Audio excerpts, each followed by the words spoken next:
Za 9 horami a 9 riekami žili Janko a Marienka. Žili so svojím otcom, drevorúbačom, na okraji lesa.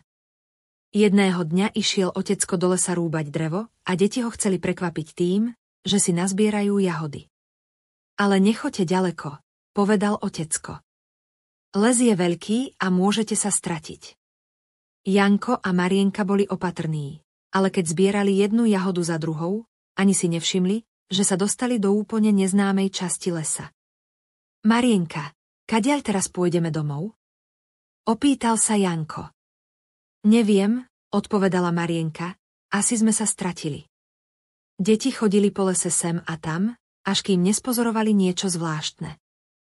Medzi stromami stála malá chalúbka z perníka, čokolády a cukríkov. Okenice boli z marcipánu, strechu zdobili koláčiky a plot bol z lízaniek. To je ale sen. Zvolal Janko. Alebo kúzlo.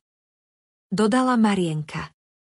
Deti dostali hlad a nedokázali odolať. Janko odlomil kúsok čokolády z dverí. Marienka si vzala kúsok marcipánovej okenice. Zrazu sa dvere chalúbky otvorili a vyšla stará babka.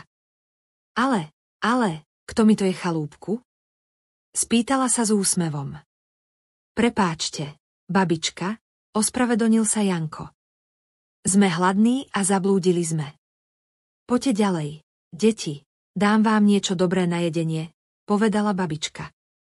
Deti sa trochu zľakli, ale babička sa im zdala milá, tak ju poslúchli.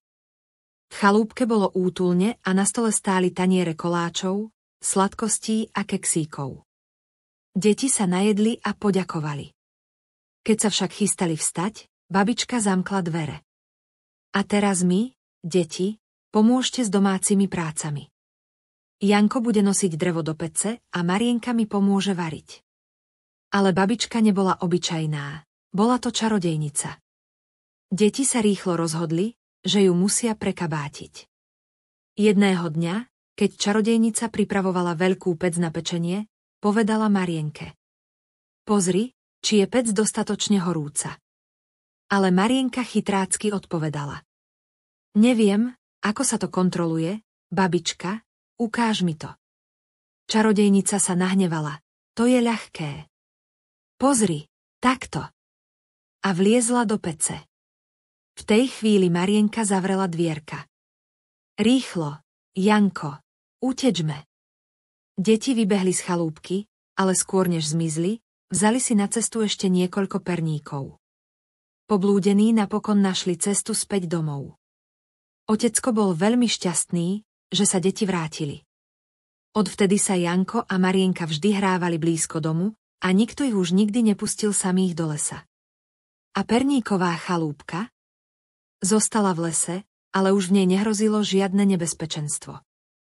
Len vtáky si občas odlomili kúsok, aby ju zjedli. A zazvonil zvonec a rozprávky bolo koniec.